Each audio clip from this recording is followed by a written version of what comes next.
মুখ্যমন্ত্রী মমতা বন্দ্যোপাধ্যায়ের অনুপ্রেরণায় পশ্চিমবঙ্গ সরকারের যুব কল্যাণ ও ক্রীড়া দপ্তরের উদ্যোগে রাখি বন্ধন উৎসব 2025 উপলক্ষে সংস্কৃতি দিবস উদযাপন করা হলো।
বন্দ্যোপাধ্যায়ের অনুপ্রেরণায় পশ্চিমবঙ্গের যুব কল্যাণ দপ্তরের উদ্যোগে, যেটা প্রতি বছরই হয়, এবার রাখি বন্ধন উৎসবটা আমরা মাটিগাড়াতে করছি।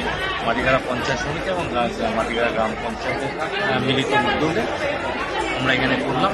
আমরা প্রথমেই যেভাবে দেখছি মানুষ, স্টুডেন্টরা কিন্তু আজকে এখানে এসছে, আজকে এই স্বাধীনতা বন্ধনের উৎসবে। আমরা সকলে জানি এটা রবীন্দ্রনাথ ঠাকুর যখন শুরু করেছিলেন 1905 সালে, যে সমস্ত জাতি ধর্ম নির্বিশেষে সকলকে একত্রিত করার জন্য কিন্তু এই উৎসব। আমরাও তাই চাই, আমরা এই উৎসবের মাধ্যমে, এই রাখি বন্ধন উৎসবের মাধ্যমে আমরা সম্প্রীতির বার্তা পরিবেশকে ছড়িয়ে দিতে চাই। আজকে সেই লক্ষ্যে পশ্চিমবঙ্গ সরকার সংস্কৃতি দিবস আজকের দিনটাকে পালন করে। আজকে আমরা রাজ্য জুড়ে এই প্রোগ্রামটা প্রত্যেকটি জেলায় হচ্ছে, দার্জিলিং জেলার প্রোগ্রামটা। বিশ্ব আসর অলঙ্কৃত করেছে অতিথি সভাধিপতি শিলিগুড়ি মহকুমা পরিষদ মাননীয় আমরা উত্তরীয় এবং পুষ্পচারণের মাধ্যমে ওনাকে বরণ করে নিলাম। আমি মাননীয় শ্রী সুধীর দাস মহাশয় থালা পরিয়ে পালন করে নেব। আমাদের মাননীয় অতিথিবৃন্দদের সকলের কাছে অনুরোধ করছি একটু জোরে করতালির মাধ্যমে আজকের এই অনুষ্ঠানের পবিত্র আসন অলঙ্কৃত যেটা প্রতিনিধিত্ব করেছে আমরা প্রদীপ প্রজ্বলন করছি। সকলের কাছে অনুরোধ করছি জোরে করতালি দেওয়ার জন্য।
বাক্সটা